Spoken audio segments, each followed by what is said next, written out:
I'm ready to go. Are you? I am ready to go. All right. Hold on. I've got kids who are all playing, and they're having so much fun. Hey, can you guys knock it off now?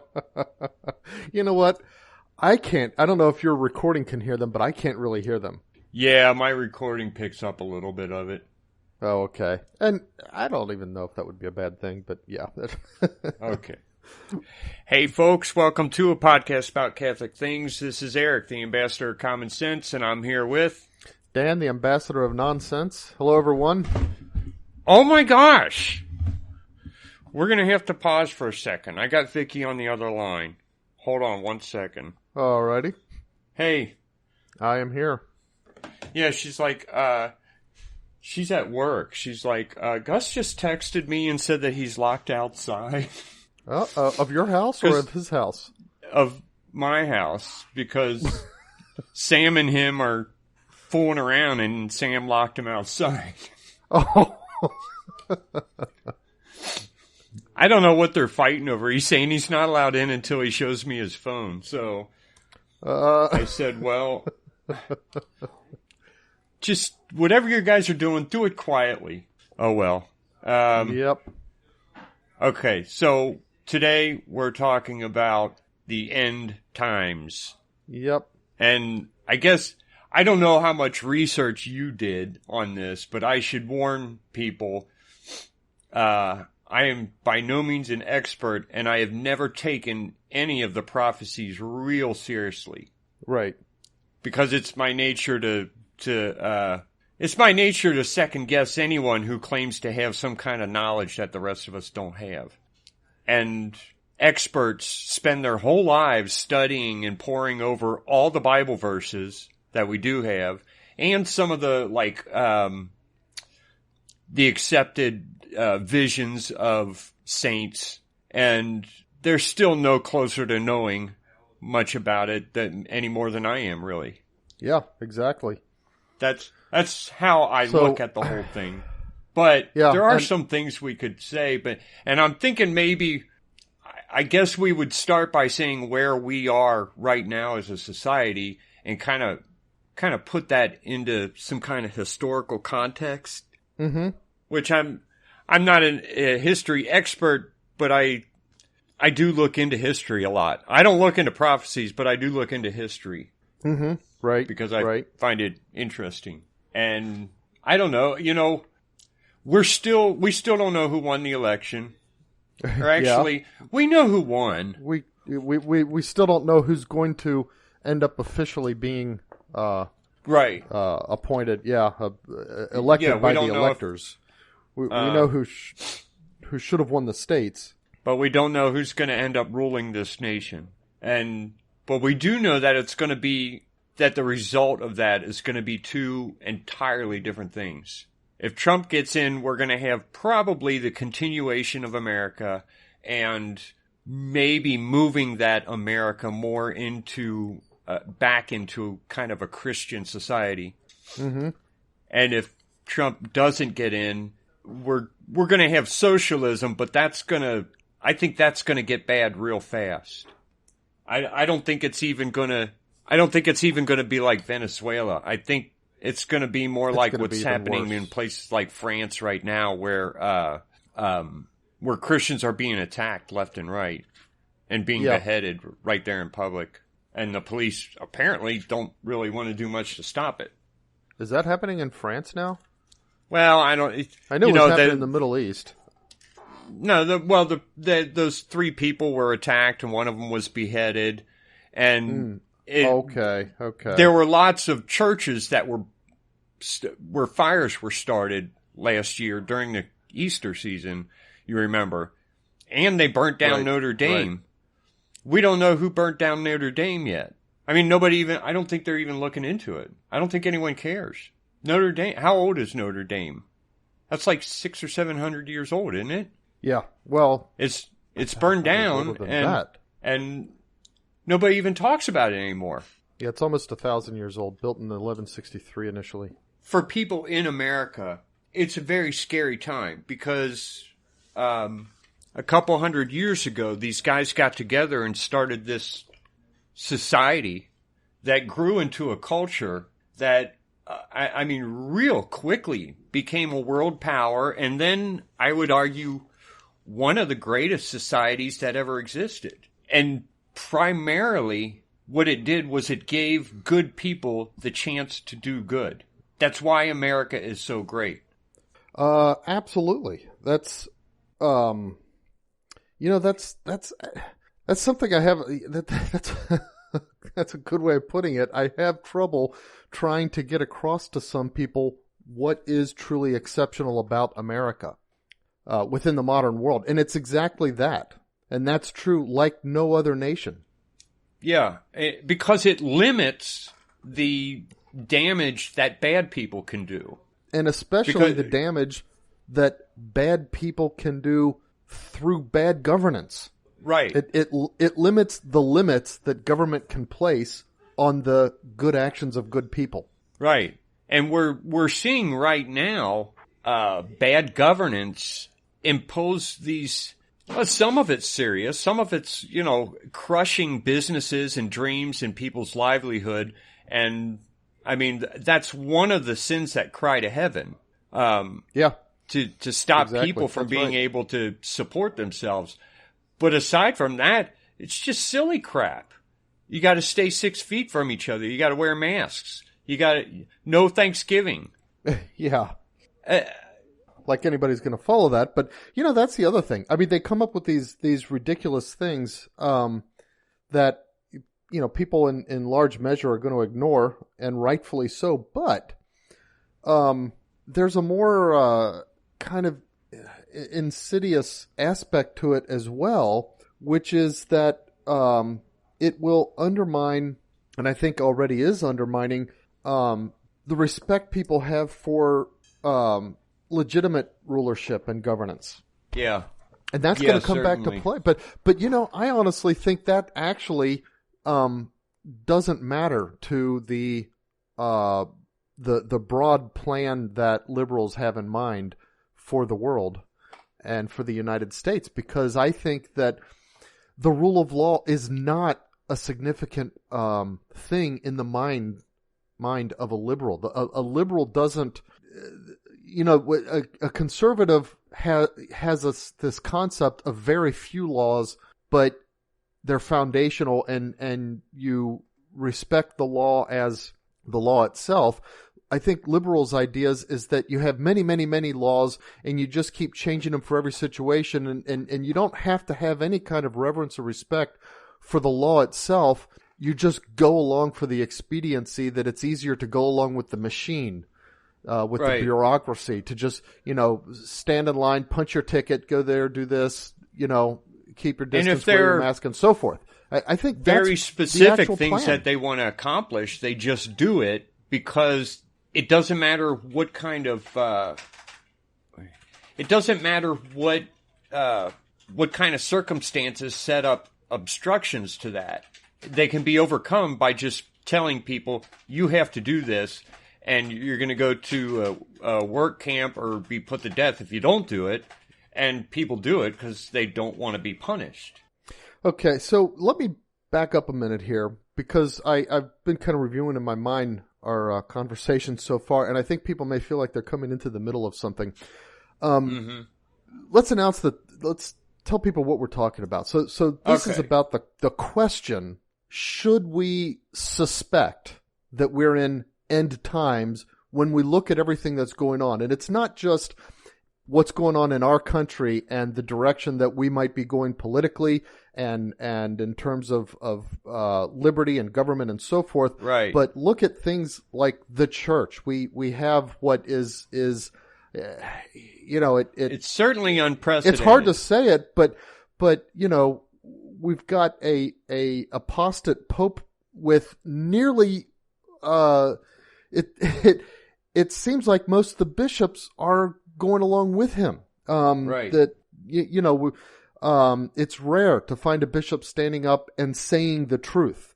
And sometimes when bishops do stand up and say the truth, they end up getting, smacked down either by the Pope, certainly by the culture. Yeah. And so there's and the way things are going, you look at, okay, the powers, the means of exercising control that governments are amassing to themselves.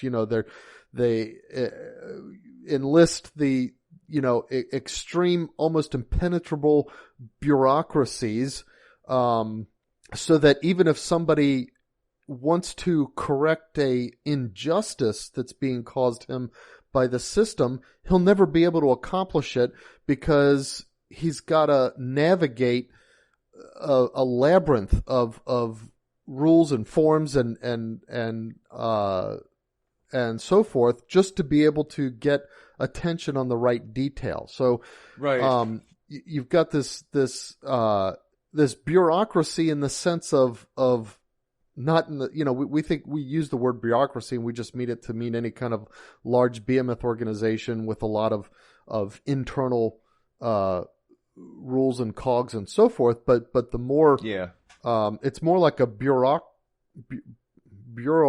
like a rule by bureaucracy that we're turning into.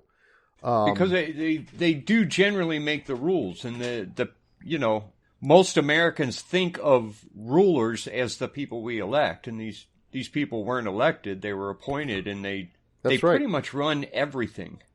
The congressmen. Now we can't leave the blame off of our congressmen when we say that. They are assigned the task of making rules, but what they end up doing is they say, "Well, we don't want to deal with the particulars. Let's just legislate into existence." A new bureau, a new administration, a new whatever, and give it to the president to go ahead and hire people to run it, and we'll give them a budget for doing so. And they're the ones who are responsible for coming up with the rules that everybody else has to follow. Yeah. So when you look at all of this, I guess you could say that what we're experiencing right now, when you pile all of it on top of it, when you pile everything up, it is unprecedented. Nothing quite like this has happened in history. Yeah, because especially because of the globalism. Yeah, the technology. I'm going to step away from the mic for a age. second. Okay, the technology of the modern age has allowed these powers to amass so much ability to keep themselves in place and to make themselves the arbiters of the kinds of lives that people can live and so on and so forth, that unlike previous ages where things have been very bad, it's difficult to see the current age as being something that resolves itself through the natural pendulum of history. In other words, if you had bad kings in the past, well, a king could be killed, or even a dynasty could eventually die out or be conquered by by another or whatever. So there were natural things within history that caused a sort of an instability and a limit to how long things could be how bad. But today, because of the existence of technology the way we have it, because of the ubiquity of people are just willingly bringing things into their homes that could make them subject to monitoring, the extent to which not just the government through its laws, but what we call big tech through its arbitrary decisions to decide that it's going to favor one kind of opinion over the other, and then the way that controls the public conversations that go on. It's difficult to see all of this being overthrown through the course of natural events, and that's where the temptation comes in to say, well, you know what? We must be at end times, because the only way this is all going to be resolved is by some kind of miraculous apocalyptic event, right? True hand of God stuff, like and Trump, that's where, or something like that. Like what? Like Trump.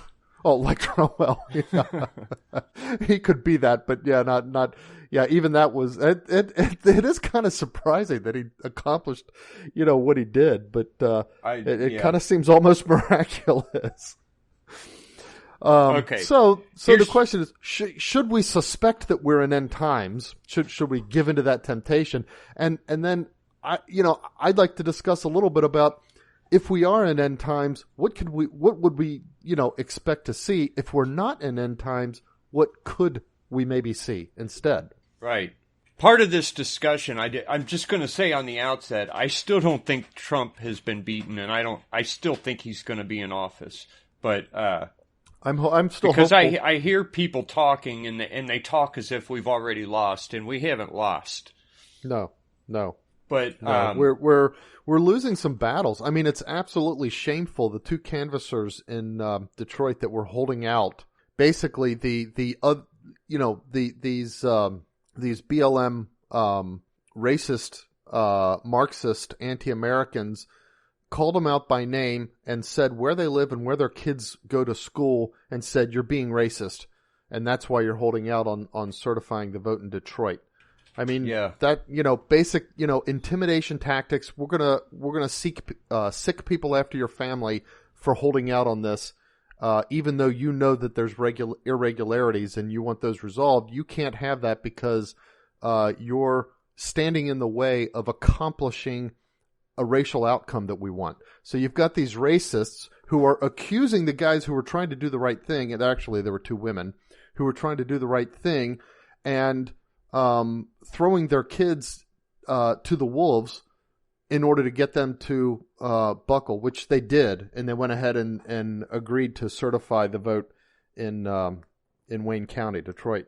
So yeah, it was a loss of a battle for Trump, but it demonstrates, and I hope people are starting to see the reality of Trump's opposition and the kind of people they are. They're not nice people, and they don't want what's good for America. They want leftist power. They want Marxist power. Yeah. And they'll do anything that it takes to get it.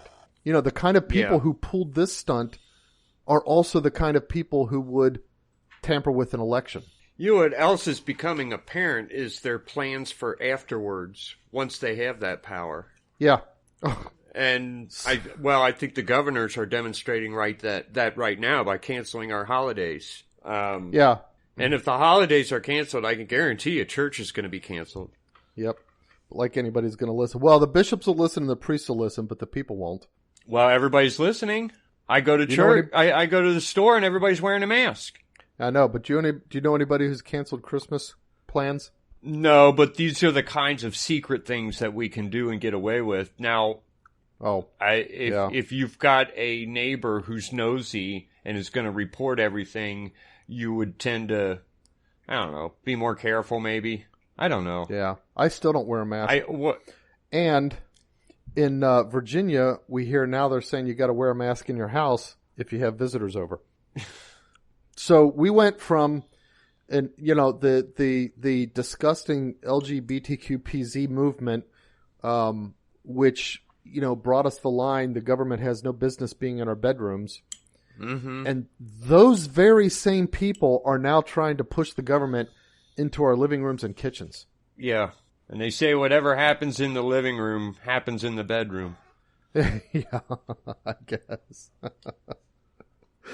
So anyway, yeah, it's difficult to see how it's going to get better. And here's the thing.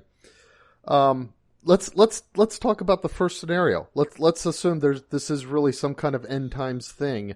That all of this is Satan has been trying again and again various kinds of attacks on the church, and now he's got a coordinated.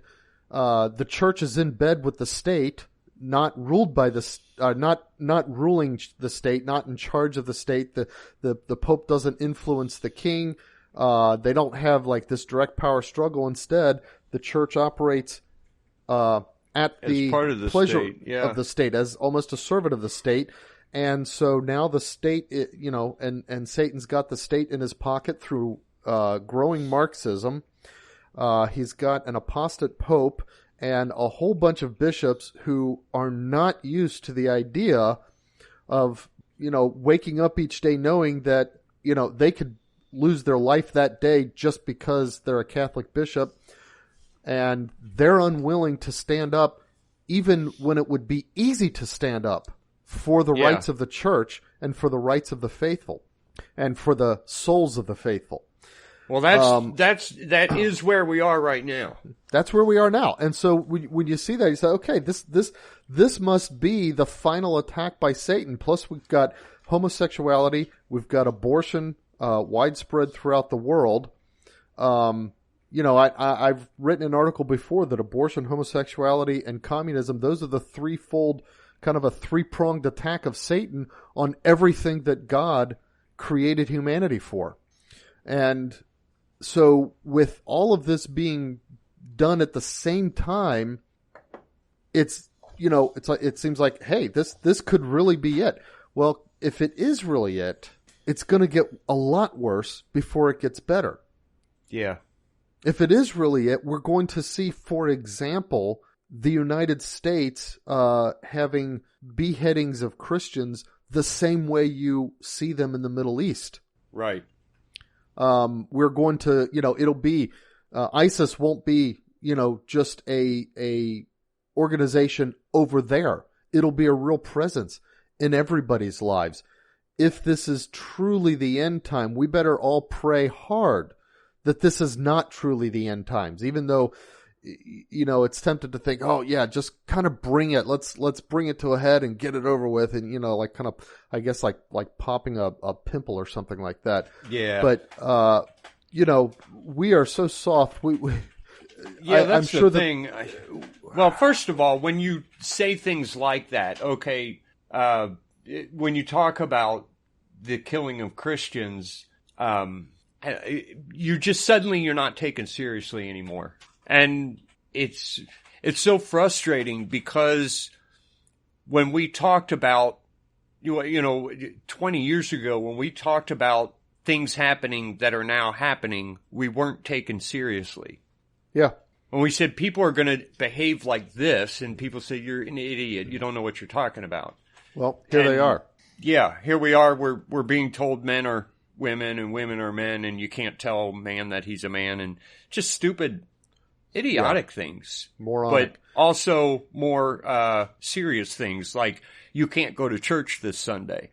Mm-hmm. Yeah. No one thought that the government would ever say that. Church and worship. Yeah, and now they're taking that away. There were those saying 20 years ago that the states are going to get rid of police and deputize gang members to be policemen. Mm-hmm. We've got that happening. Look what's going on in Seattle. That's exactly where they're headed in Seattle. It's going to get a lot worse. If this is the end times. Now, and there are those, but if there's anybody in our audience who is of a mind to think that it's going to be like those, who's the guy that writes those, he's the Protestant guy that writes the Left Behind books. I know who you're talking about, but I never saw any of the Left Behind. Me neither. But I knew he was a phenomenon because he was writing a bunch of books. I guess they did a series on it too, whatever. But anyway, there may be some Catholics who are like tempted into believing that there's a Protestant school of thought. It's actually the Rapture or something like that. Yeah, and it's actually a minority school of thought among Protestants, and it's actually a very modern school of thought. It doesn't date very far back. That says that there's going to come a point at which certain select good people, the people who are closest to the Lord, are taken up off of the earth, and everybody else is who's going to be left in order to undergo a tribulation. So, some kind of tribulation or trial or something like that. And so there may be people who think that, that if this is the end time, well, I just got to stay close to the Lord, then I'll be taken up and I won't have to go through it. But I want to read I'm going to actually, we don't usually do a lot of Bible thumping in this show, do we? Right. But I'm going to read. So first of all, this is Jesus's prophecies in Matthew about the coming and close of the age. He said, "Many will come in my name and say he is the Christ. They will lead many astray, and you will hear of wars and rumors of wars. See that you are not alarmed. This must take place, but the end is not yet. Nation will rise against nation, kingdom against kingdom, and there will be famines and earthquakes in various places. All this is but the beginning of the sufferings. Then they will deliver you up to tribulation and put you to death, and you will be hated by all nations for my name's sake. And then many will fall away and betray one another and hate one another, and many false prophets will arise and lead many astray. And because false prophets, he's talking about people who are pretending to be Christian, or at least of God. And because wickedness is multiplied, most men's love will grow cold, but he who endures to the end will be saved. And this gospel of the kingdom will be preached throughout. So when you see the desolating sacrilege spoken of by the prophet Daniel standing in the holy place, let the reader understandeth then that those who are in Judah flee to the mountains. Let him who is on the housetop go down to take what is in his house, and let him who is in the field not turn back to get a coat. And alas, for those who are with child and those who are nursing in those days, pray that your flight may not be in winter or on a Sabbath, for then there will be great tribulation, such as has not been from the beginning of the world until now, no, and never will be. If those days had not been shortened, no human being would be saved." In other words, he's talking about a tribulation that is so devastating that God has to cut it off or nobody would survive. That sounds pretty serious. Yeah. And you know, the scary part of that is that you will be hated by all nations. Yeah. Yeah. All nations are going to hate us. We're not going to have... We won't have a home. Yeah. And I hear people talk about, well, if Biden wins, I'm leaving America. And I'm like, where are you going to go? Yeah. Yeah. I mean, people say Poland, for example, Poland has some good stuff going right now. But if these are the end times, Poland will not be a haven for us. Right. There won't be one. Right. And then he goes on to say that, you know, if people come and say, behold, there he is, there is a Christ and so forth, don't believe them. And then he says, I'm moving forward a little bit. Immediately after the tribulation of those days, the sun will be darkened and the moon will not give light and the stars will fall from heaven and the powers of heaven will be shaken. And then will appear the sign of the Son of Man in heaven, and all the tribes of the earth will mourn. They will see the Son of Man coming, and he will send out his angels with a loud trumpet call, and they will gather his elect from the four winds, from one end of heaven to the other. Now, I think that's where this idea of rapture comes from. Yeah, but it sounds like later, something that happens after. But here's the thing. Put this into context, because he goes on, he talks about the lesson of the fig tree and then the necessity of watchfulness, and he says, as were the days of Noah, so will be the coming of the Son of Man. Now, the days of Noah was a flood. It was a punishment. It was a cleansing. For in those days before the flood, they were eating and drinking, marrying and giving in marriage until the day when Noah entered the ark. And they did not know until the flood came and swept them all away. So those who were swept away were the evil ones of the earth. So will be the coming of the Son of Man. Then two will be in the field, one is taken and one is left. Well, who were those taken by the flood? The evil ones, not the good ones. Two women will be grinding at the mill. One is taken and one is left. Again, who was taken by the flood? He's comparing this to the flood. People, this is the passage where they get this rapture idea. They've got it completely inverted. Now, earlier in Matthew, there's actually a more stark, direct evidence of this.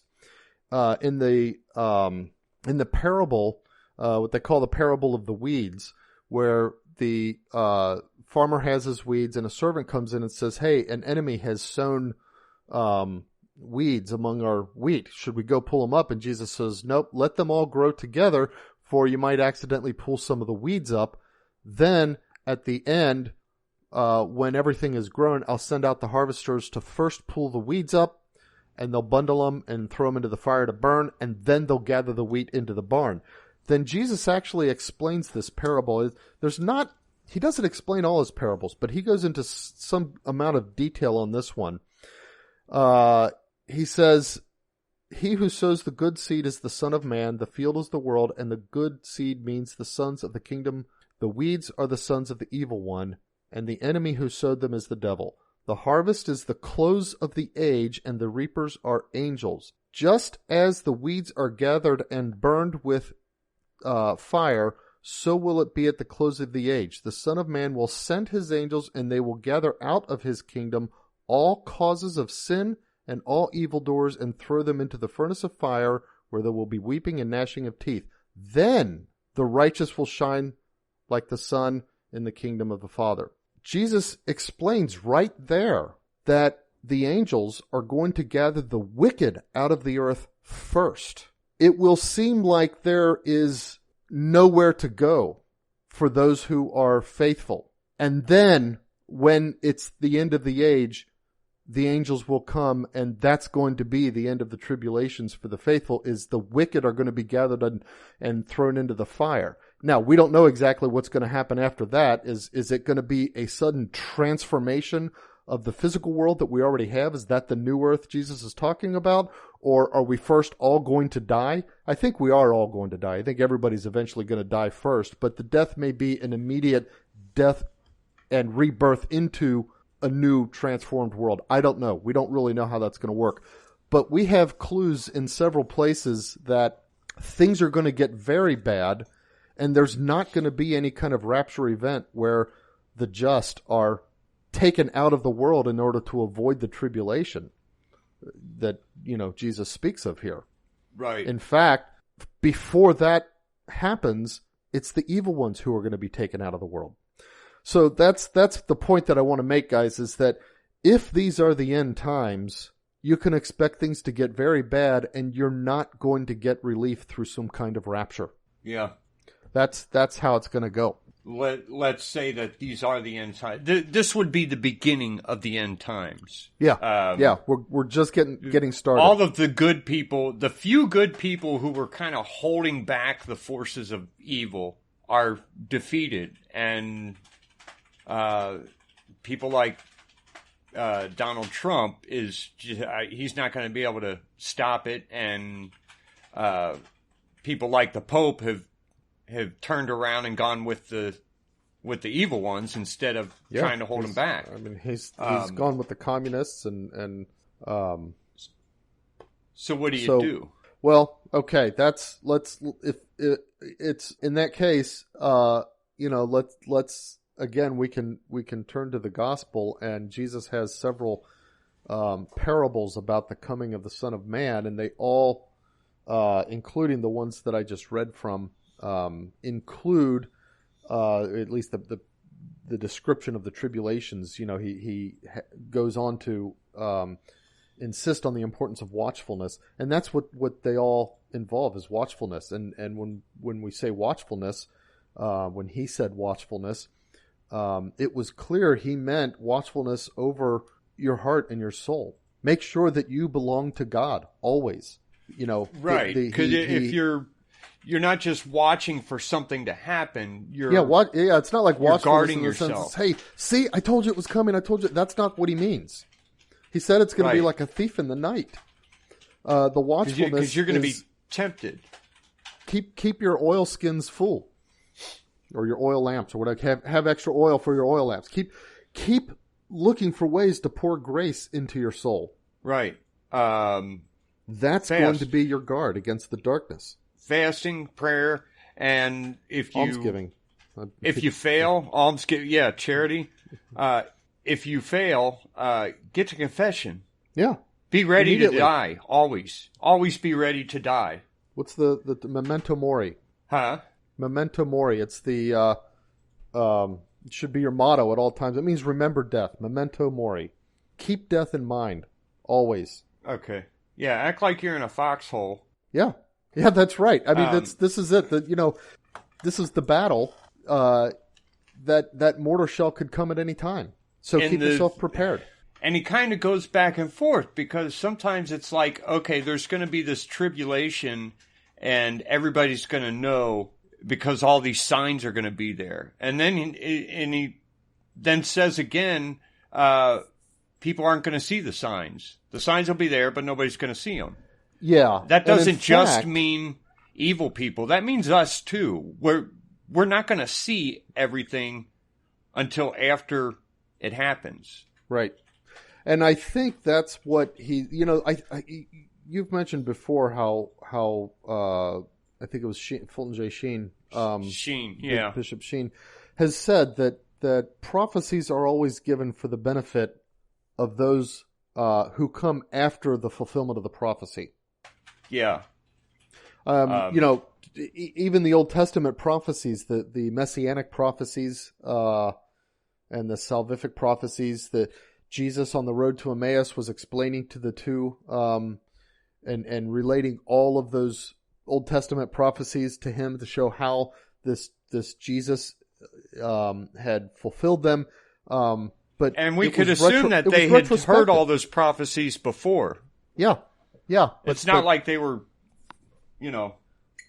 But in spite of all of them, the Jesus that actually was not the picture of what anybody was looking for based on those prophecies. Yeah. So forward looking, we're going to miss it. But then looking back, we'll see it. But here's the thing that I think a lot of times God does with these prophecies.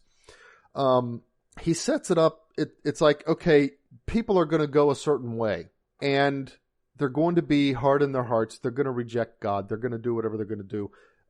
And God, because of his infinite mercy, wants to give people every opportunity, every last chance, if you want to think of it that way, to turn to him.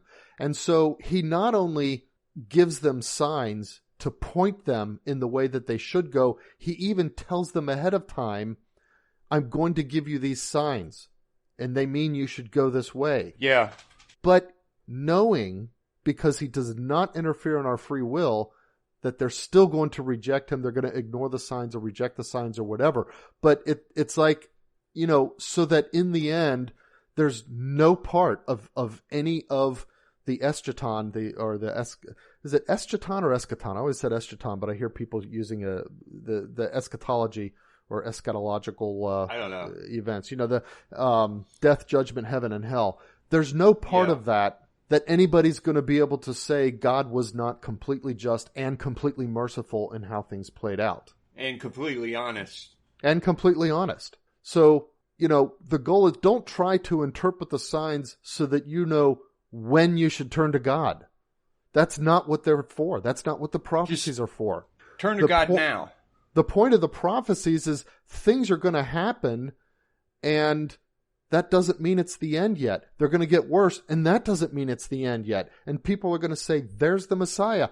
Don't go. Don't listen. Stay faithful to the church. Keep in the sacraments to the extent that you can. Go to confession. Say your daily prayers, your morning offerings. Stay in grace. Don't sin. Pray, fast, exercise charity, and try to work for the salvation of souls. That's the immediate answer, is prepare yourself for death. It's pretty much always the answer to everything. Yeah. But at the same time, plan for the future, because you don't know if this is the end. Right.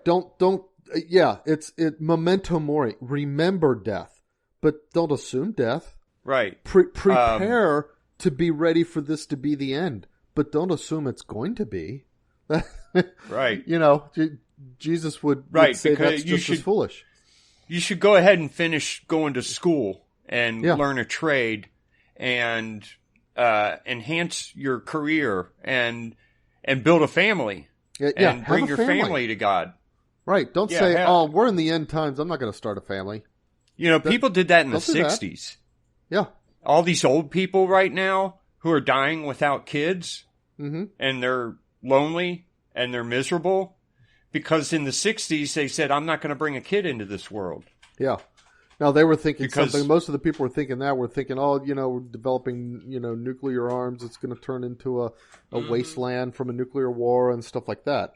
But they were wrong. Even when we were kids, I would say by the time I was 20, I had thought that within the next 10 years there would be some kind of real political revolution. Yeah. Yeah. And I lived my life that way, and it was a mistake because there was no political revolution. Most Christians just kind of knuckled under. Yeah. Now, okay, let's actually use that to jump into the next part then, which is what could we possibly see? What might God have in mind? We're trying to, guess the directions of the currents of the will of God for the world. If this isn't the end times, because it's been 2,000 years. That's by the biblical estimation of a generation, which is 40 years. That's 50 generations. Okay. Yeah. We don't have any reason to suppose that the age that Jesus talked about, the close of the age he referred to in terms of the end of time. We don't have any reason to believe that it's not going to be 5,000 generations. Right. Before that happens. That's, it seems pretty dire right now, but we don't have any reason to believe that this, to conclude that there's not more to come. God may want many, many, many more souls in his church before he closes it out. And it takes generations to do that. If you think about it this way, we know how infinite God is. When we get our telescope out and we look at the stars and we look at these billions of galaxies, each having billions of stars. Okay, so he started mankind not that long ago, really. And if mankind is going to be the only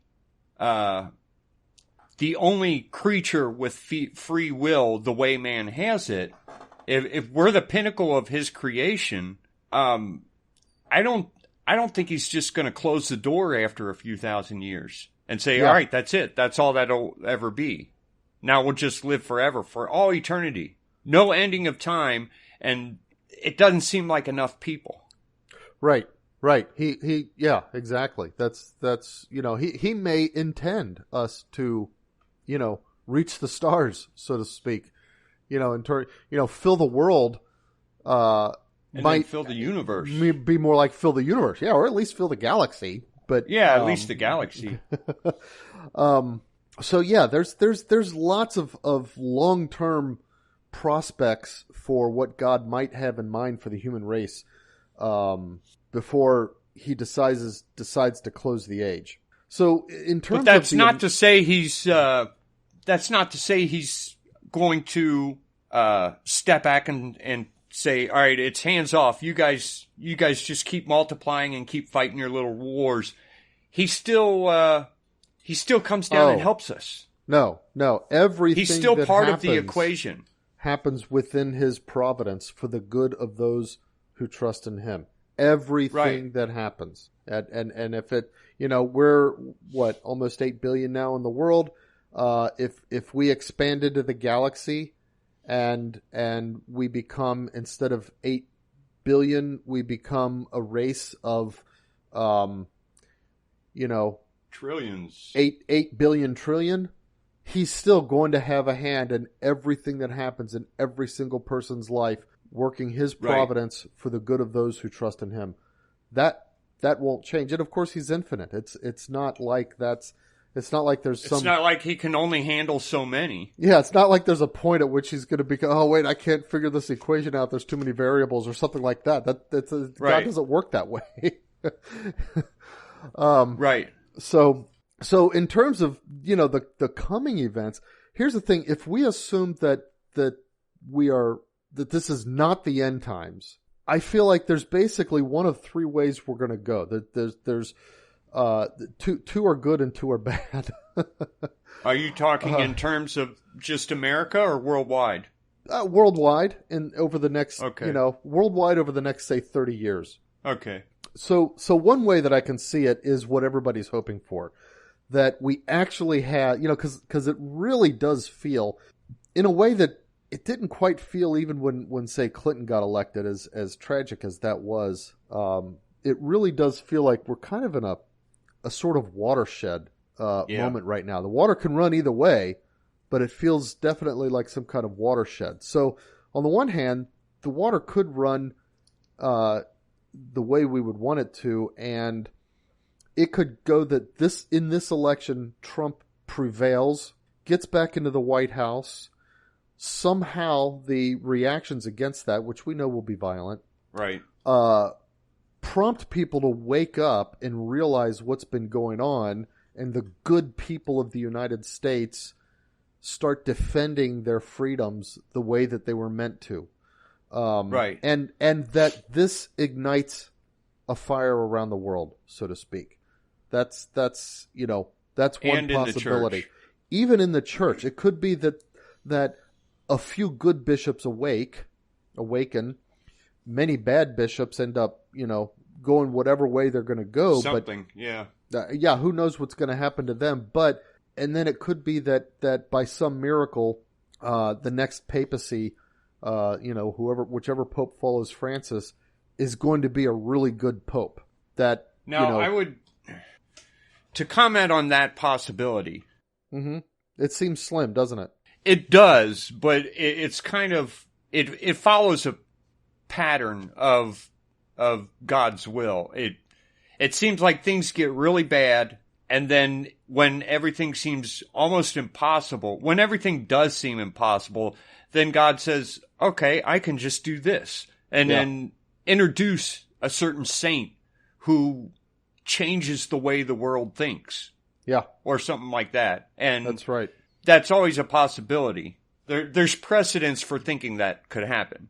Yeah. And so far, what Donald Trump has done seems miraculous. He's beaten everything that would have defeated anyone else in the world. Mm-hmm. Right. And you wonder why everything's he keeps against going him. with everything that is piled on top of him. I mean, the kind of fortitude that he's showing, the perseverance, it's incredible. And it's not the stuff of megalomaniacs and tyrants. People who don't like Trump like to compare him to a tyrant, but tyrants don't have that kind of they don't fight. Staunchness in the face of such widespread adversity from everybody. They don't accept the buffeting and everything that Trump has accepted. Right. He's not really comparable to any tyrant that you might think of. Yeah. Who takes things by cheating and doesn't allow there to be any opposition. Right. Who crushes opposition before anyone can hear it. Rather than engage it. Right. So yeah, I mean, it's his presidency alone seems almost miraculous. We could get a miraculous turn of events with the next papacy. America could, become a force for good under a second term of Trump that, as I said, ignites kind of a fire around the world. And it could enter into another, I hesitate to use the word golden age, because even golden ages of the past weren't quite so, they're a lot more tarnished than people like to try to remember. But things could turn very good that end up allowing us to turn our knowledge of the world and our technology and science and so forth to truly good things for the human race, instead of turning them into the tools of tyrants to keep everybody down and under control. We could say that the amount of good that Americans were able to do for each other could suddenly become worldwide. Yeah, that's a good way to say it. So that could happen. That's one direction things could go. Another direction things could go is just the opposite. It could go the direction that it looks like, that's the direction it would go if this was really the end times, except it's not really the end times. Now, here's the thing about that. Trump could not prevail in this election, and then we could get under Biden, and then exactly like you said, there are no more Republican, fair elections on the national scene. We don't get any more Republican presidents. America falls into being a completely socialist state, and things go bad. But this isn't the end times, and it ends up becoming a world where you've got factions of literally freedom fighters. People who band together to say, you know what, this isn't what we signed on for. It's time to take up arms and use our natural right and engage our natural right to violently, if need be, overthrow a tyrannical government. And then it could go into a period where it's that kind of world. That's another Think Star way Wars. things could go. Yeah, it's Star Wars. Yeah, exactly. If you watch Star Wars is very interesting for its portrayal of how things happened. That the Republic, America as it started out as a republic. The Republic, through a few machinations and the grant under a need of what everybody thought was absolute necessity to do so. We need someone to act, and to act decisively, of power to the guy. I don't watch the show, enough to really know the names that much. But anyway, through this grant of power to the guy who became the emperor, the Republic sort of just became the empire. It's not like there was a coup of a military nature. Right. It's not like an empire took over the Republic from the outside. It's that the Republic internally turned itself into the empire that we were introduced to in the very first Star Wars movie, Episode 4. That could happen, and then we would live in that world. Now, the third way that I see it going is the worst of all possibilities. You would think that would have been the worst, but it isn't. The worst of all possibilities is that our world truly descends into this kind of mind-numbing dystopian technocracy, bureaucratocracy, if you want to think of it that way. Kind of like Brave New World almost. Yeah, I mean, the things like I was reading something like in Japan. They've got, or is it Japan or Taiwan? I forget which. You go to a shopping center. There's these little robots who come up to you and remind you to put your mask on and keep your distance and stuff like that. In earlier during this pandemic thing, there were helicopters flying around, Central Park in New York, broadcasting on loudspeakers for people to, practice their social distancing and put their masks on. And then now, of course, you combine that with talk about not only coming out with a vaccination for those who want it, but requiring people to keep a special COVID vaccination card. And you've got people, if the vaccine's available and those who are really concerned about it have that available to them, they go get it. Why do the rest of us need to be vaccinated? They're safe. Yeah. Even if we get it. So, again, the policies don't make sense. But you've got before that things, like countries where it's practically illegal, and in some places it is illegal for schools, even Catholic schools, to teach the Christian faith and morality. For example, regarding sexual morality, they can't say that homosexuality is wrong. Right. To that is illegal in be some blunt places. with it. Yeah. And so we could get into this, and with the cooperation of bishops and priests, we go into this long period of this mind-numbing dystopian existence where nobody actually thinks for themselves except in small circles of conversations like we're having here. And that, to me, is the worst of all possible worlds. That's where your children and grandchildren and great-grandchildren, it's like, my Lord, what hope do they have for their souls in a world like that? Who could hold on to the grace of God in a world like that? Impress on your kids how important it is to be Catholic when two things. Number one, it's illegal to be Catholic, but more than that, it's irrelevant to be Catholic. Yeah. And those two things combined have made it hard to impress upon children, hey, this is really important. Yeah. It's not like we're going to have it's not like we're going to send our soldiers out to round up the Catholics and put them in a concentration camp, something that people can take up arms against. And, you know what I mean? It won't be that kind of action. It'll just be, okay, oh, you're Catholic? Well, a bunch of people suddenly don't want to do anything. You want anything to do with you. And by the way, it's hard to buy groceries or,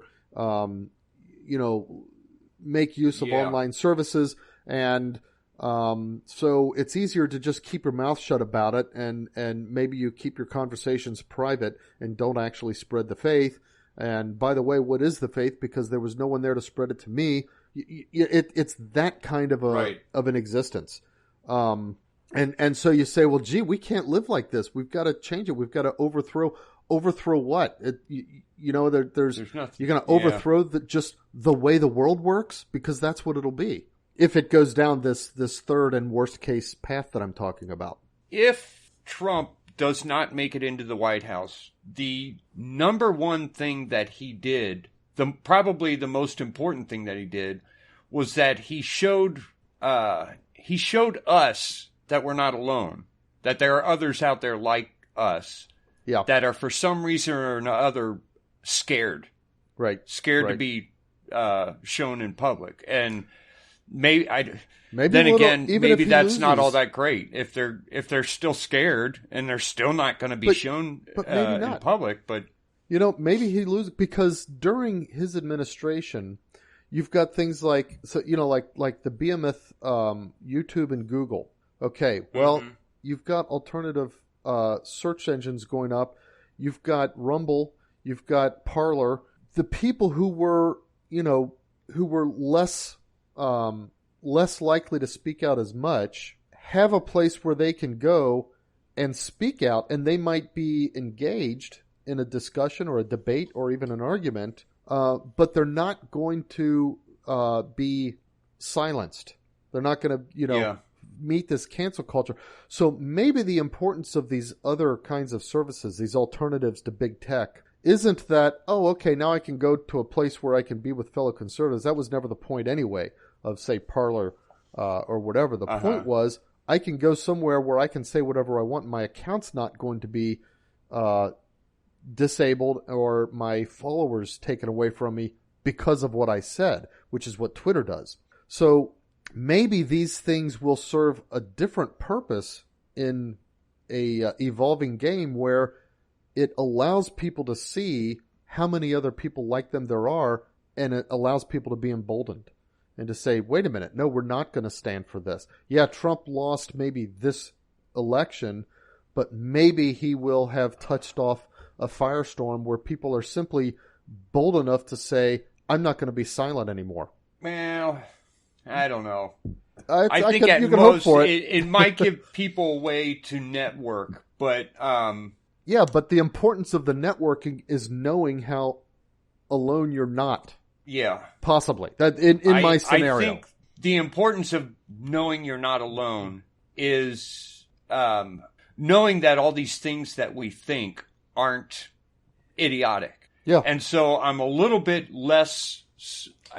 I'm more likely to try my best to get my children to understand where I'm coming from, because I'm not just an old fogey. And so the upcoming generation might see a little bit of fervor in their parents, because most of our generation saw very little fervor, except unless you had parents like ours. Well, yeah, that's true.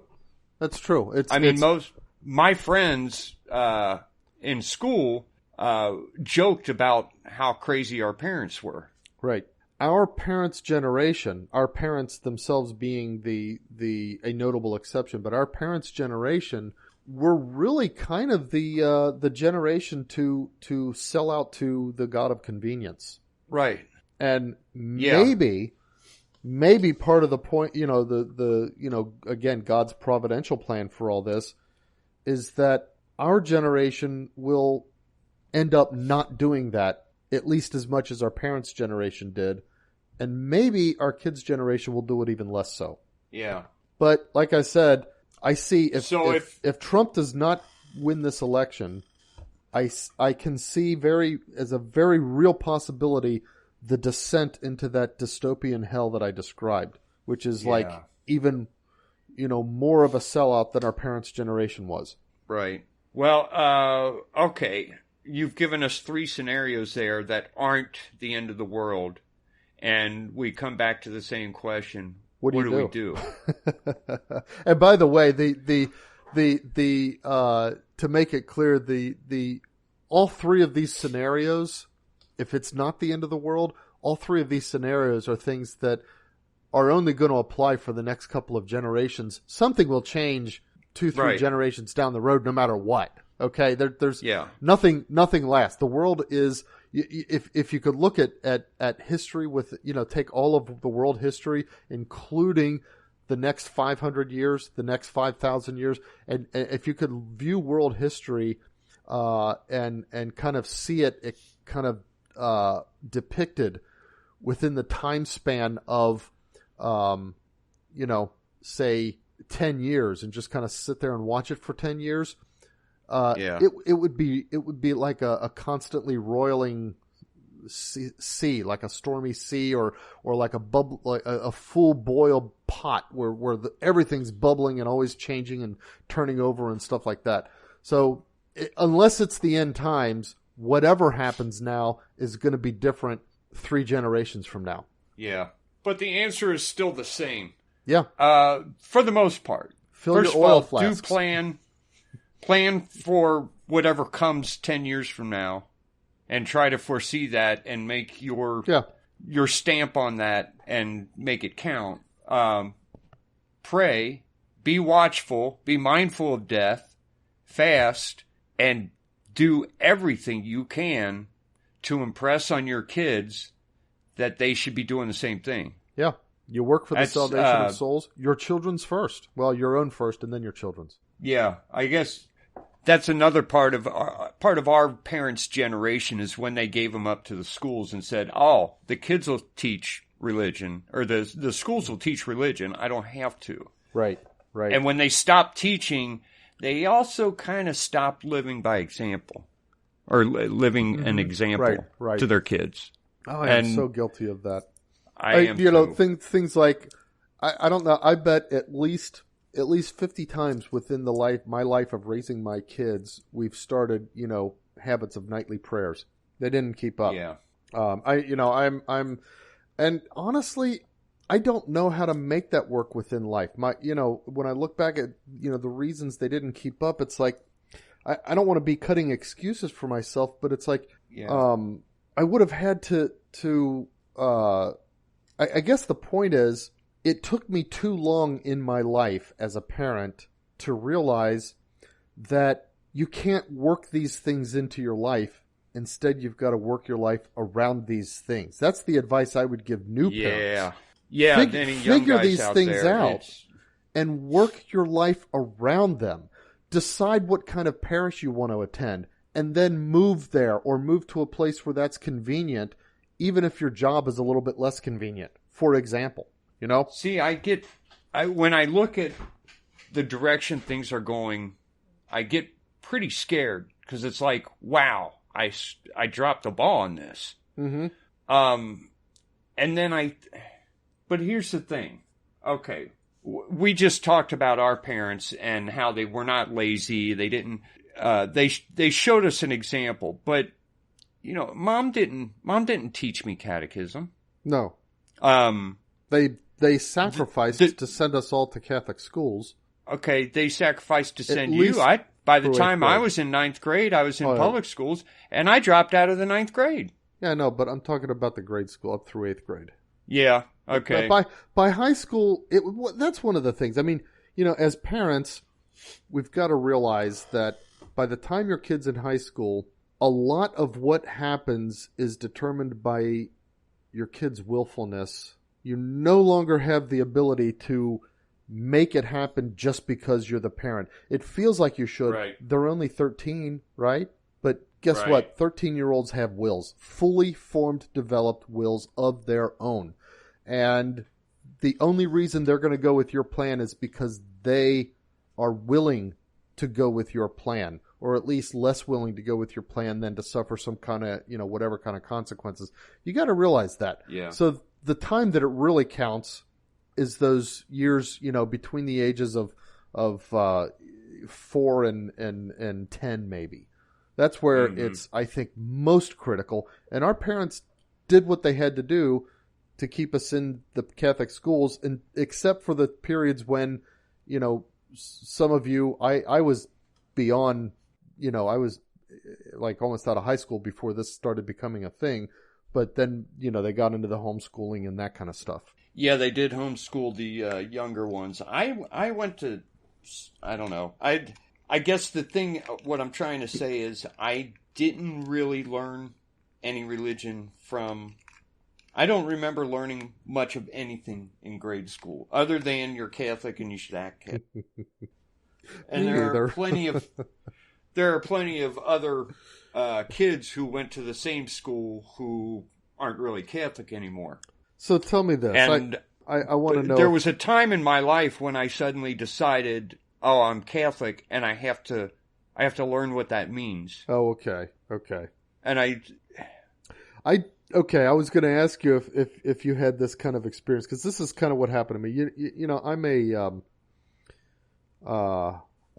I find myself not having a complete home in what seemed to be opposing camps, but because I'm, I've often been finding myself in what you would call a pro-establishment kind of a camp, except that now that the establishment is becoming this bureau technocracy kind of thing, I'm much less there. But as a kid, I've also got a strong, rebellious. Not rebellious is not the right word, but here's the thing: as a kid, I often took the Catholic position just because it was the oppositional position, and I learned a lot of my faith just by way of being oppositional. I did that with friends as a teenager. Because we had fun arguing. With friends, it was never unfriendly opposition. We had fun arguing, and there was an acceptance. But with teachers, it was definitely oppositional. Really? Yeah. I was rebellious and oppositional, but I don't ever remember having to be that way about religion. Uh-huh. Of course, like I said, I dropped out of high school. Yeah. But I remember deciding that I'm Catholic and I liked to argue, and that's really why I started looking into the teachings of the church and why it teaches these things, is because I like to start arguments and get everybody worked up. And I especially liked it. The more right you are, and the more self-assured you are that you are right, the angrier people would get. And I discovered that it was fun to tweak people. It's easy to do that if you're Catholic, because every single argument is so well thought out. Yeah, they're already against you, and you've got 2,000 years of wisdom that is backed by the absolute reality of God himself, who's the author of all creation. Yeah, and this is back before the internet, but I happen to have access to this giant library of Catholic teaching. And because our mom had all these books that most people didn't have. Our parents would do things like our dad would go to auctions, and he would even, I think he sometimes even went to estate auctions, or they're closing down this this library or this seminary, for example, and he would find places where he could get these old religion books. Yeah. We had an incredible childhood that would never be available to anyone, certainly not nowadays, but most people not even back then. Yeah, I know. What we had available to us that will never be available to most people, at least for the time. Every now and then I sit and think about that. Yeah, it makes me feel guilty because because my kids don't have that. All right. But let's see. We're back on subject here.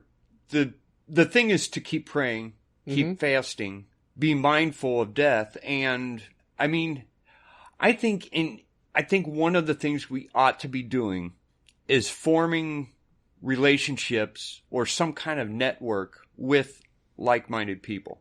Yeah. That's a good point, because if we make the assumption, and we even said when we were considering end-of-world scenarios, that you have to behave, you can't behave on that assumption. Well, if we make the assumption that this is not the end of the world, well, then you'd say, okay, what is it prudent to do? Well, right now, it's prudent to build those networks. Yeah. And build those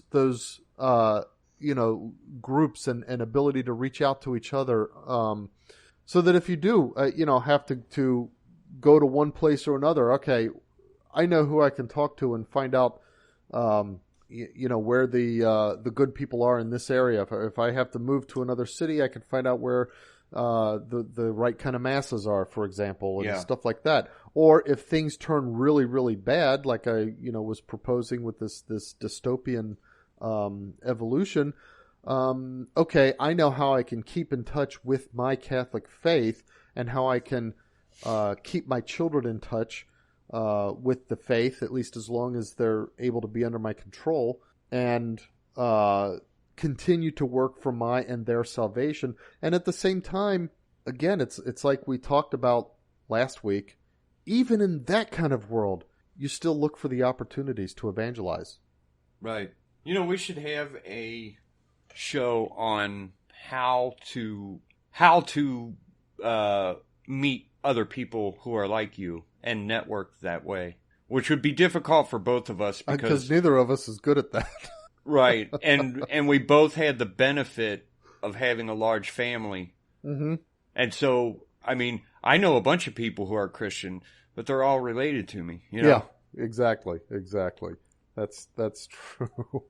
Yeah, well, so if anyone has ideas on that, somebody they could share the secret with me. Yeah, let me know, because I would have no idea if I didn't have a big family and I hit 18 and wanted to meet other Christians, to develop a kind of a adult circle of friends or what. I'd have no idea how to do that, other than I don't even know how to meet people at church. We I don't either. Go to mass and it's like, I'm bad at it. Do I just talk to someone? Hey, how you doing? Nice day we're having, Hi. huh? Yeah.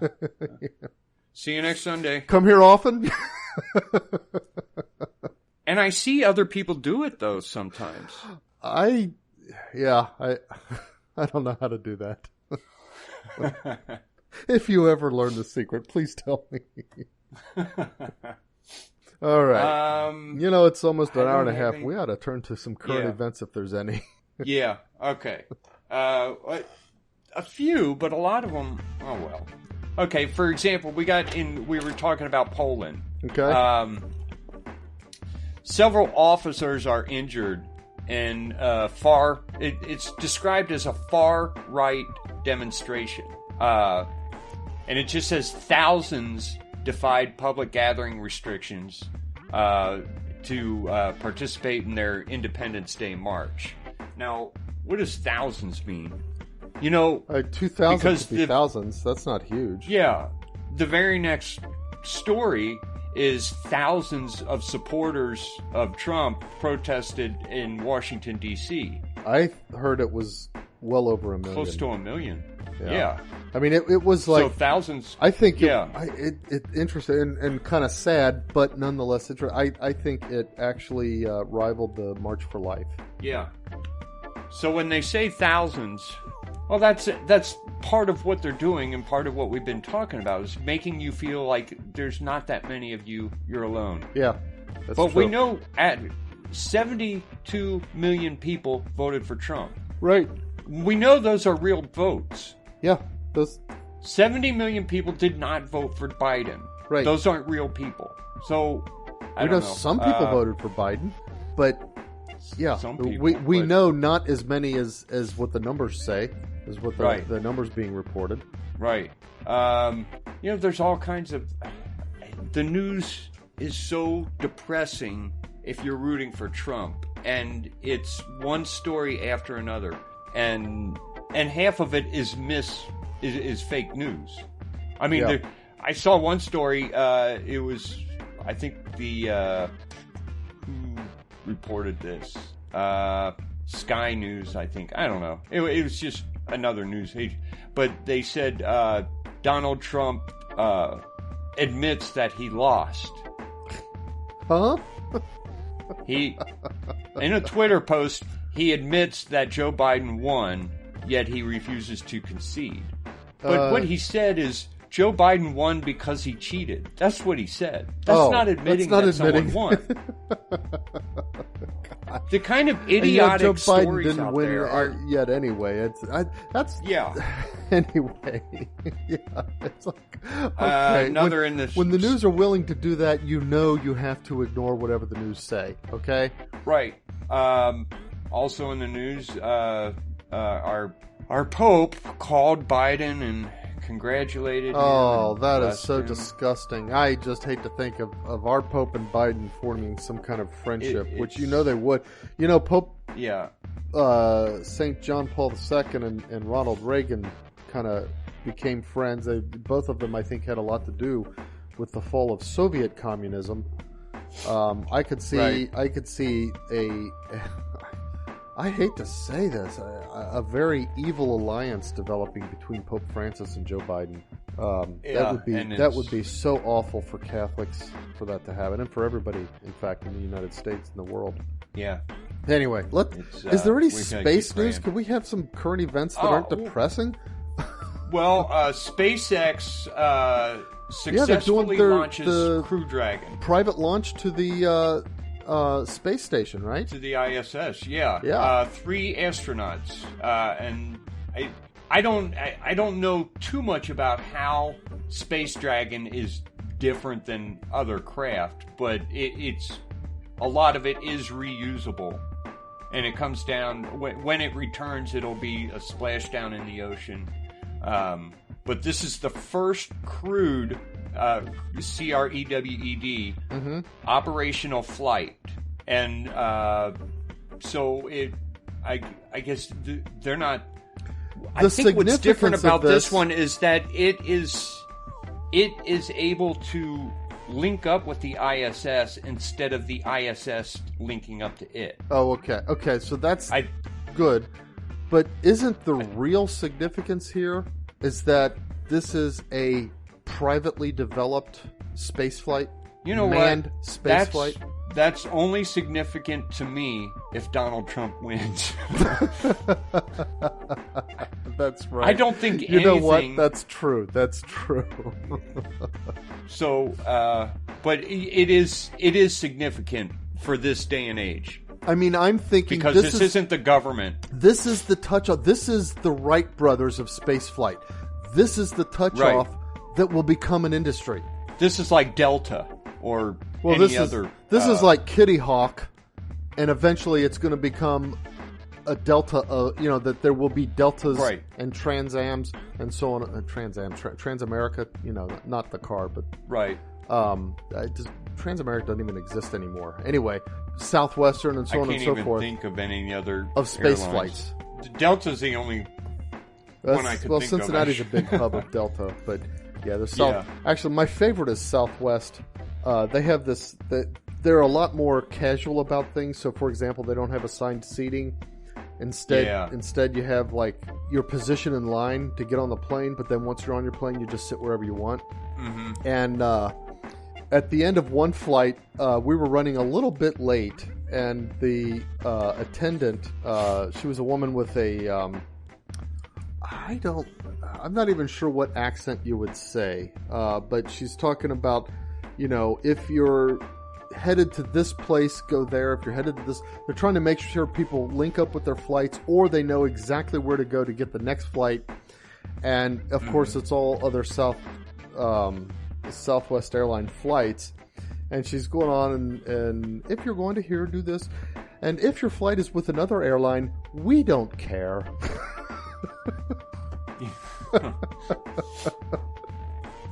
I think she took a little bit of flack from that, but it was just funny. Yeah. Anyway, yeah, it's big news for space. Yeah, let's hope that Donald Trump gets in so that it can really become a significant thing. Right. Because if he doesn't, then it doesn't matter. Commercial space exploration just doesn't exist anymore. Forget it. The government will redirect its resources to controlling people. We've got more governors and more mayors all over America shutting things down. Including yours, I hear. Yeah. He's given us a curfew, and he has killed so many people with his laws. They're not laws. They're just executive orders. Right. So many people have died because of these rules and restrictions. Not to mention businesses and dreams that have been crushed. It's so evil. I can't imagine. How does a person get through a day when they're that bad? Yeah, that's... I would every day just sit in the shower and cry because I'm so evil. You gotta wonder how these people... that's the thing. These people who are like that, in order to get through the day, they have to actually embrace that evil. You can't retain your sense of moral direction and then act like that as a leader and remain functional psychologically. Yeah. There's a difference between being crooked and being stupid and being evil. Yeah. Mike Dewine is evil.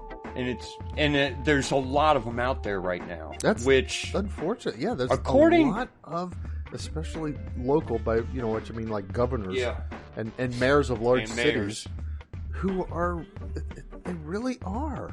And according to Sidney Powell and Trump, a lot of what they did to get, quote, elected is going to be uncovered soon. I hope. I keep seeing stuff about that in Twitter sphere and stuff like that, and people talking about the Kraken and cats out of the bag and that kind of thing. All these analogies and stuff, it keeps on being talk and never happens. Yeah, and I'm thinking the same way. I don't know. We've been talking about Russiagate and the investigation of Durham, and guess what? Now, after the election, we find out nothing's going to happen. Yeah, exactly. No one's going to jail. Be indicted. It's hard to I don't, but we'll see. I don't know. I just, by the way, everybody, just every night, and you know what? Even if you don't like him, it would be like wrong to say, oh no, I'm not going to do that, because you could have said the same thing about Obama, and back during his administration, I would have had to grudgingly say, yep, I really have to do this. Every night or every morning, just say 3 Hail Marys specifically for Donald Trump. Yeah. Everybody. He's literally fighting the world right now. Yeah. Gosh. Okay. Well, let's see. He fired the guy, the director of cybersecurity and infrastructure security agency, who said that this was the most secure election ever. Oh, he deserves to be fired. I don't understand why. Why didn't Trump see that coming? Why did he hit that guy? Yeah, that's true. That's true. Those are the kinds of things that I think, well, didn't you know this? We all knew this was going to happen. Didn't you set up a way to fight it? And that's part of the problem. People don't understand the degree to which elections happen at the state level, and even more so at the county level. And so, for example, if you want to swing a national election, you don't do it from the top. What you do is get very quiet. You go around and you make it so that the elections within key counties within states. So, for example, Wayne County in Michigan, which is where Detroit is, and then plus maybe the county where Flint is, I don't know, but mainly Wayne County and Detroit. Okay, that county alone can swing the whole state, even if, one way, even if the whole rest of the state leans the other way. Same thing for Cook County, Illinois, where Chicago is. Same thing for the county in Georgia, where Atlanta is. And so all they got to do is get a few bad guys in there. It's like, you find a way to manipulate that particular election, and that's all you need to do. Then you've got that state. And that's all you need to do. So, but the election processes and everything else really do happen at those local levels. So it's hard to have any kind of top level infrastructure that says, okay, we're going to do this and it's going to make everything secure and then things are going to be good. You can't do that. Yeah, especially when everybody else is against you. The entire FBI apparently is against him. Yeah. So. Well, the entire it's like the book I was reading, The Case for Trump. Practically the entire bureaucratic government is against Trump, right? Because he wants to change the way we do government. He wants to return to putting the responsibility for lawmaking in the hands of legislators and taking it away from bureaucrats. Yeah, so that they're actually accountable. Yeah. Because they got to get voted again. You got to get the votes, so your laws got to make sense.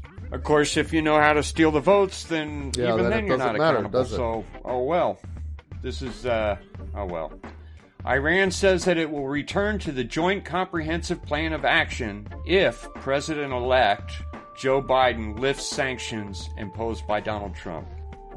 Boy, that is a nightmare waiting to come true. Well, like I said, if Biden gets in, look for a resurgence of ISIS. Yeah, that's what you said. A doubt. That's all the news I got. All right. Well, okay. Here's something. So we've had fires out in California. I think they're mostly over, but I found a case where a guy, his home was being threatened by one of the state's largest fires. He didn't have any more water. The water was off, and he and his family were preparing to evacuate. He decided he's going to make a final attempt to fend off the fire until the real firefighters can get there.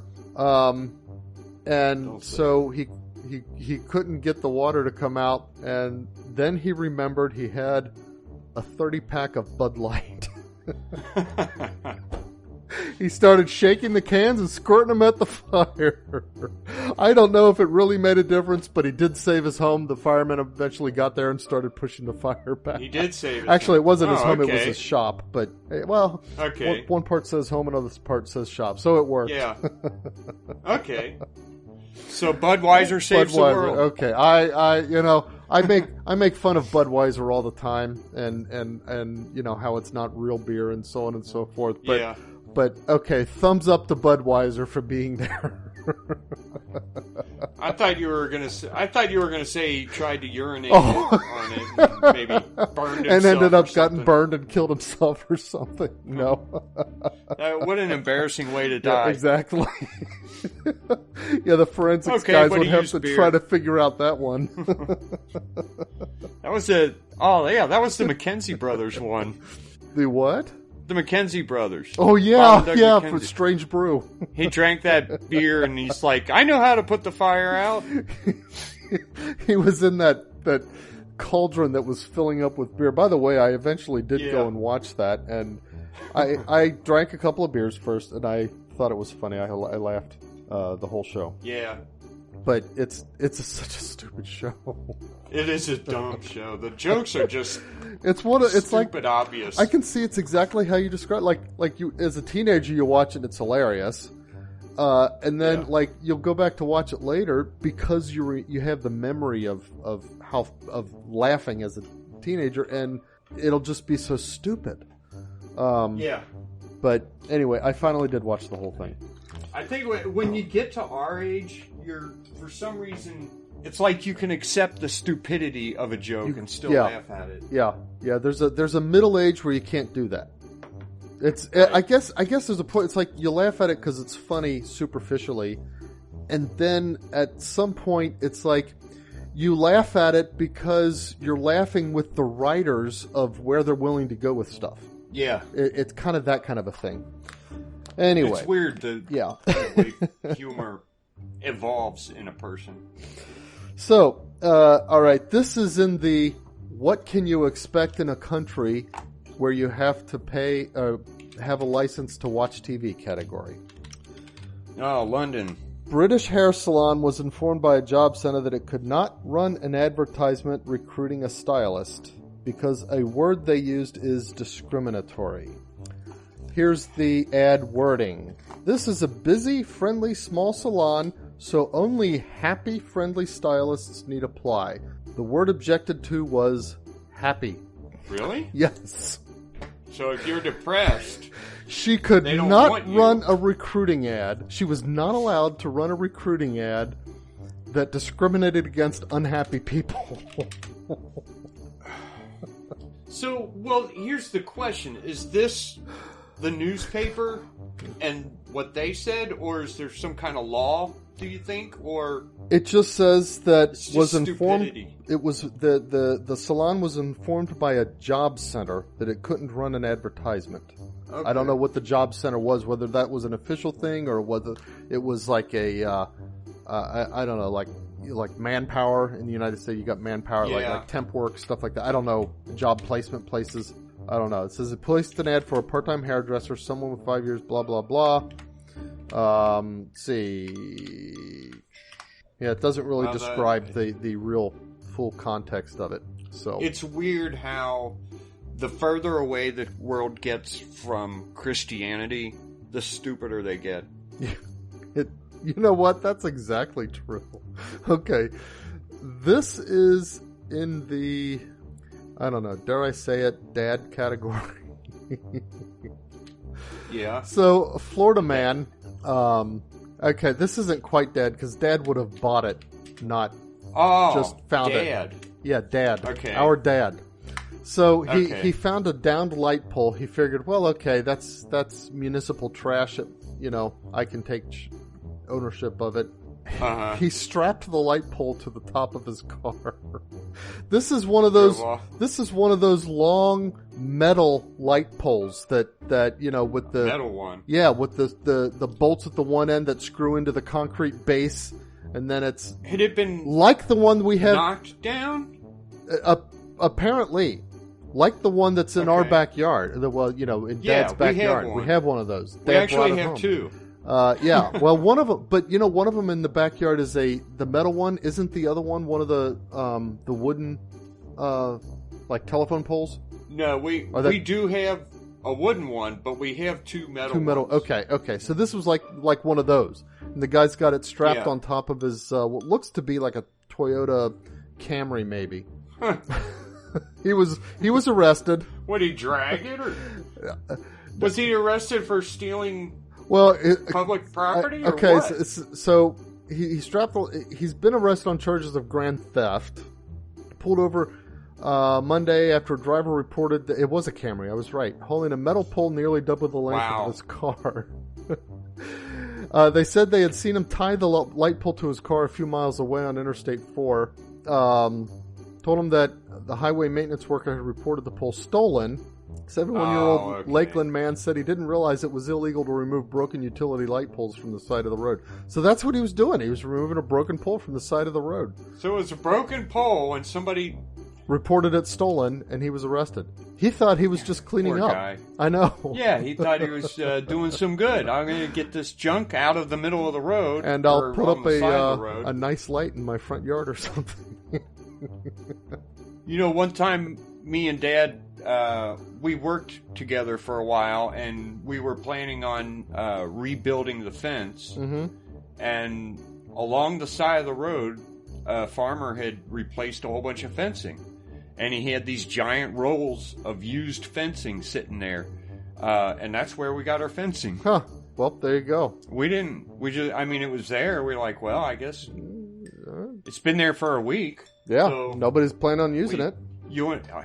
Oh, well. Okay, you want to hear a good one? Sure. Do you know my neighbor, Doug? Is he on... Well, maybe I should say my neighbor, Doug. Okay, yeah, you should. Okay. He lived in New Mexico for a while. Okay. And, he lived out in the middle of literally nothing. And he lived with kind of a goofy guy who was a little bit crazy. Okay. And they needed firewood, and it's not like in Ohio where there's woods all around. Yeah, you go anywhere you can find wood, right? Yeah. And so he just went out and cut down 2 telephone poles and cut up the wood, threw them in his truck, and drove off. He said it'll be a week before they figure out where the line broke, and it'll be another week before they come out to replace it.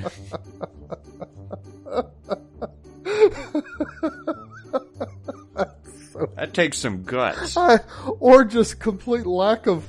I don't know. Never mind the thousands of people who are going to be without phone service now. I know.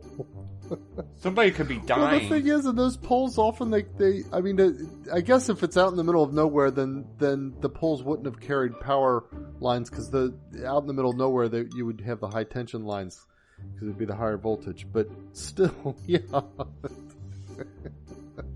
Yeah, I don't know. You know what? I don't even know about that. I didn't think of that. The way he described it was telephone poles, but yeah, we still describe those poles as telephone poles when they're actually electric poles too. That's but if it's out away from residential areas and stuff, which sounds like this probably was, you don't have the kind that go on those wooden poles. You've got them way up.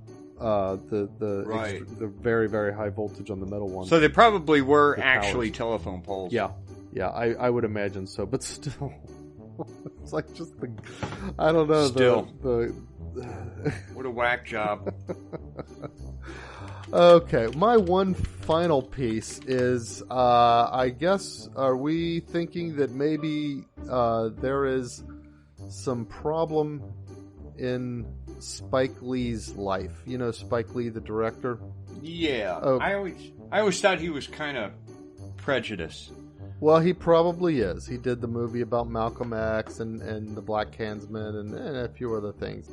Anyway, turns out Spike Lee is going a little bit different of a direction. He's making a musical about Viagra. A musical about Viagra. Is there maybe a little bit of a something problem he's having that he is trying to highlight without being too overt about it? I don't know. Can you imagine being the star of a movie about Viagra? I can't imagine being an extra. The star of a musical? I can't imagine being an extra in a movie about, or a musical about Viagra. Yeah. Or what about the star's wife? Yeah, that's right. Everybody's talking now. But he's putting it out there. He's going to be the director. Okay. Well, the name of it is All Rise. Yeah. All Rise.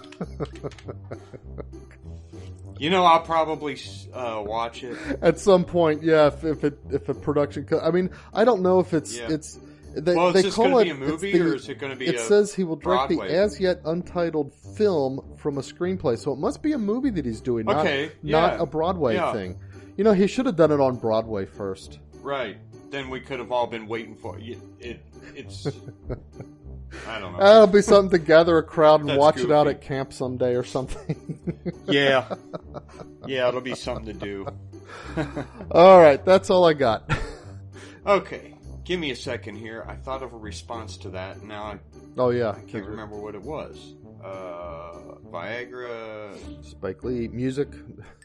Spike Lee musical. Oh, you know what? I'm working on a project right now. I'm rewriting a Shakespeare play. Wow, my thought was I'll translate it into modern English and sell that as a book, maybe even do side-by-side Shakespeare and modern English. And then I realized that's already been done. As a matter of fact, you can go online right now and read the whole thing. Oh. So, don't see that selling. But I thought, okay, what if I take the Shakespeare play, translate it to modern English, but still try to save the imagery, the puns, and the humor that he has. You know what I mean? That would be tricky. Because that gets lost in a translation. Yes. And it's not like I'm a Shakespeare. It's not like I can do it as well as he did it, but I could make it more... I can make it more readable as a translation. Yeah. So that if you're in high school... you don't blank out after the first few lines, because if you're reading the translation, that's what you do. Right. It's not interesting at all. But so that's my current project. Oh, I think cool. I'll be done in about a month. Wow, that's neat. That's neat. I look forward to it. That's interesting. You know, an interesting thing that I've seen done a couple of times now that I think is a really cool thing to do is that people are taking Shakespeare and placing it into a modern setting, putting the story into a modern setting, but retaining the lines exactly. They're not. Oh, yeah. It's the play, except the setting is modern. You know, if it's a play about the court, it'll be about a modern kind of a court. People will wear suits, for example, and stuff like that. If it's one that involves war, it'll be regular soldiers holding, modern guns. Whatever. They take the exact play and then put it into some kind of modern setting that still works. I wouldn't mind seeing that. I know. It's really cool. Yeah. Well, I will keep the podcast posted on where I am with that. I'm at the end of Act 1. Wow. Neat. Are you going to reveal yet which play you're doing, or are you going to save Romeo and Juliet. Oh, okay. It's the most popular one for high school, so I've got the better chance of selling it. Somebody, picking it up. Good idea. Cool. Neat. All right. The Eric Engel translation of Shakespeare. Yeah. I'm not sure if I'm going to use a pen name or not. All right. Well, if we see it out there, we'll know. Yeah. All right. Well, folks, it's late. So think about what we said and keep death in mind. Yep. Memento mori and circle the beads. Yeah. Circle the beads, which I think Dan's planning on getting some circle the bead attire. Yeah, merchandise. Shirts, coffee mugs, stuff like that. Need to and, put it out there. Get everybody to start doing it. We'll have that. Hopefully we'll have that for sale sometime in the next few months. Yeah. All right, folks. See you next week. Bye.